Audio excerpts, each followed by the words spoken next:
கர்நாடகாவினுடைய உள்துறை அமைச்சர் பிரியங்கா கார்கே ஆர்எஸ்எஸ் பதிவு பண்ணுங்க அப்படின்னு ஆர்எஸ்எஸோட தலைவர் மோகன் பகவத்துக்கு கடிதம் ஒன்று எழுதுறாங்க. அதுக்கு பதிலளிச்ச மோகன் பகவத், இங்க பல விஷயங்கள் பதிவு செய்யப்படாம தான் இருக்கு. ஏன் இந்து மதம் கூட பதிவு செய்யப்படாம தான் இருக்கு. அதனால ஆர்எஸ்எஸ் பதிவு செய்யப்படணும்னு அவசியம் கிடையாது. நாங்க தொடர்ந்து இப்படிதான் தொண்டு செஞ்சுக்கிட்டு இருப்போம் அப்படின்னு சொல்லி ஒரு பதிலளிச்சிருக்காரு. இது குறித்து வயர் நிறுவனம் வெளியிட்டிருக்கக்கூடிய ஒரு ஆய்வறிக்கையில என்ன சொல்றாங்க அப்படின்னா, மோகன் பகவத் சொன்னது முழுக்க முழுக்க பொய் அப்படிங்கிறத அவங்க அம்பலப்படுத்தி இருக்காங்க.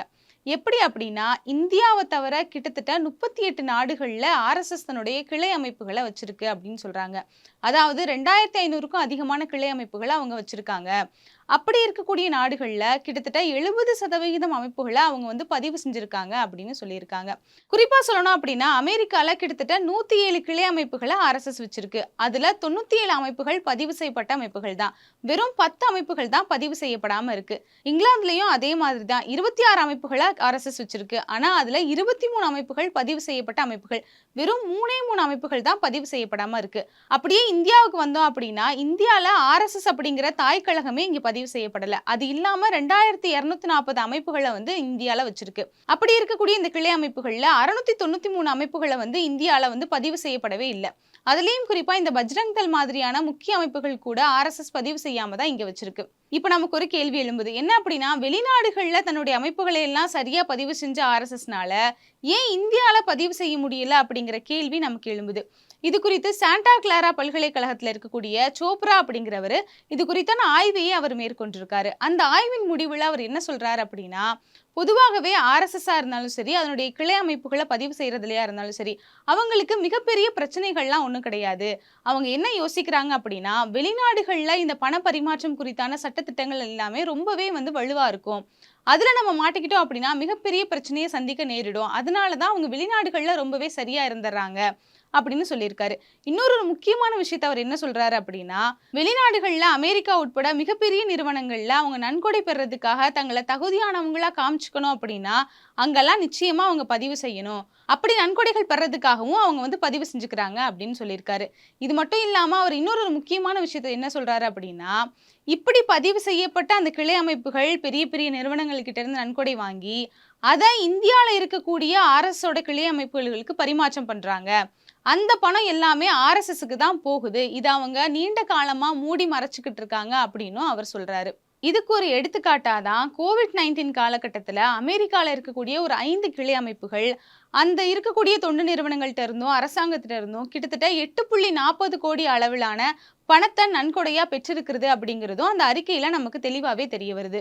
சவுத் ஏசியன் சிட்டிசன் வெப் அப்படிங்கிற நிறுவனம் வெளியிட்டிருக்கக்கூடிய அறிக்கையின் மூலியமா 2001 வருஷத்துல இருந்து 2012 வருஷம் வரைக்கும் நான் ஏற்கனவே சொன்ன மாதிரி வெளிநாடுகள்ல இருக்கக்கூடிய தொண்டு நிறுவனங்கள் கிட்ட இருந்து வாங்கின நன்கொடைகள் எல்லாமே இங்க இருக்கக்கூடிய கிளை அமைப்புகளுக்கு கிட்டத்தட்ட $30 மில்லியன் அளவுக்கான பணத்தை பரிமாற்றம் பண்ணியிருக்காங்க அப்படிங்கிறதையும் அவங்க வெட்ட வெளிச்சமா அம்பலப்படுத்தி இருக்காங்க.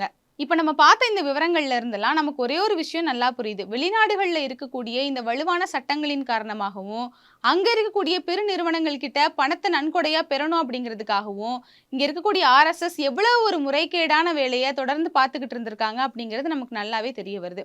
இப்ப நம்ம இந்தியால பார்த்தோம் அப்படின்னா முழுக்க முழுக்க இங்க ஆர்எஸ்எஸ்ஐ சேர்ந்தவங்க என்ன சொல்றாங்க அப்படின்னா, இங்க இருக்கக்கூடிய உறுப்பினர்கள் கிட்ட இருந்து மட்டும்தான் நாங்க சந்தா வாங்குறோம். அதை தவிர வேற எந்த ஒரு பண பரிமாற்றமும் ஆர்எஸ்எஸ்க்கு கிடையாது. அது ஒரு தொண்டு நிறுவனம் தான் அப்படின்னு சொல்றாங்க. ஏன் 2010ஆம் ஆண்டு ஒரு நிகழ்ச்சியில பேசும்போது பிரதமர் நரேந்திர மோடி என்ன சொல்லியிருந்தாருன்னா, இந்தியாலேயே நீண்ட காலமா மக்களுக்கு தொண்டு செய்யக்கூடிய ஒரு தொண்டு நிறுவனம் தான் ஆர்எஸ்எஸ் அப்படின்னு பேசியிருந்தாரு. ஆனா இந்தியாவை பொறுத்த வரைக்கும் மற்ற என்ஜிஓக்களுக்கும் தொண்டு நிறுவனங்களுக்கும் இருக்கக்கூடிய ஏதாவது ஒரு சட்ட விதிமுறைகள் ஆர்எஸ்எஸ்க்கு இருக்கா அப்படின்னு கேட்டா கிடையாது. இப்படி இல்லாத பட்சத்துல தான் ஆர்எஸ்எஸ் முறைகேடான விஷயங்களை தொடர்ந்து பண்ணிக்கிட்டு இருக்காங்க. குறிப்பா பார்த்தா கடந்த 2025 வருஷத்துல தில்லியில ஆர்எஸ்எஸ் தன்னுடைய அலுவலகத்தை திறந்தாங்க. அதோடைய மதிப்பு எவ்வளவுனா 105 கோடி. ஒரு உறுப்பினர்கள் கிட்ட இருந்து சந்தா மட்டுமே வாங்கக்கூடிய ஒரு நிறுவனத்தால எப்படி இவ்வளவு பெரிய ஒரு அலுவலகத்தை திறக்க முடியும் அப்படிங்கிற கேள்வி நமக்கு எழும்புது. அதையுமே அவங்களுடைய கிளை அமைப்பை வச்சுதான் நன்கொடை அப்படிங்கிற பேர்ல கொண்டு திறந்தாங்க அப்படிங்கிறது நமக்கு தெரியும். இப்படி இருக்கும்போது இதே ஒன்றிய அரசாங்கம் என்ன பண்ணுது அப்படின்னா, வேறு மதத்தை சேர்ந்த என்ஜிஓக்களை குறிவைக்கணும் அப்படிங்கிறதுக்காக வெளிநாடுகள்ல இருந்து வரக்கூடிய பண பரிமாற்றங்கள் மசோதாக்கள்ல நிறைய மாற்றங்களை பண்ணி அதை எப்படியாவது கொண்டு வந்துடணும் அப்படிங்கிறதுல முழு மூச்சா இருக்காங்க. ஆனா கிட்டத்தட்ட 100 வருஷமா இருக்கக்கூடிய ஆர்எஸ்எஸ் அப்படிங்கிற ஒரு அமைப்பு, இந்தியால மட்டுமே 2000க்கு அதிகமான கிளை அமைப்புகள வச்சிருக்கக்கூடிய ஒரு அமைப்பு, இப்ப வரைக்கும் பதிவு செய்யப்படாம இருக்கு. அப்படி பதிவு செய்யப்படாத ஒரு அமைப்பு, வெளிநாடுகள்ல இருந்து சட்டத்துக்கு புறம்பா மில்லியன் கணக்கான பணத்த வாங்கிக்கிட்டு இருக்கு. அந்த பணம் எதற்காக செலவழிக்கப்படுது? எங்கே போகுது? அப்படிங்கிறதுக்கான எந்த ஒரு விவரமும் அரசாங்கத்துக்கு இப்ப வரைக்கும் தெரிவிக்கப்படல. இது குறித்து இதுக்கு முன்னாடி இருந்த ஆட்சியா இருந்தாலும் சரி, இப்ப இருக்கக்கூடிய ஒன்றிய அரசாங்கமா இருந்தாலும் சரி, யாருமே எந்த ஒரு கேள்வியும் எழுப்பல அப்படிங்கிறது தான் நமக்கு ரொம்பவே அதிர்ச்சி அளிக்கக்கூடிய வகையில இருக்கு.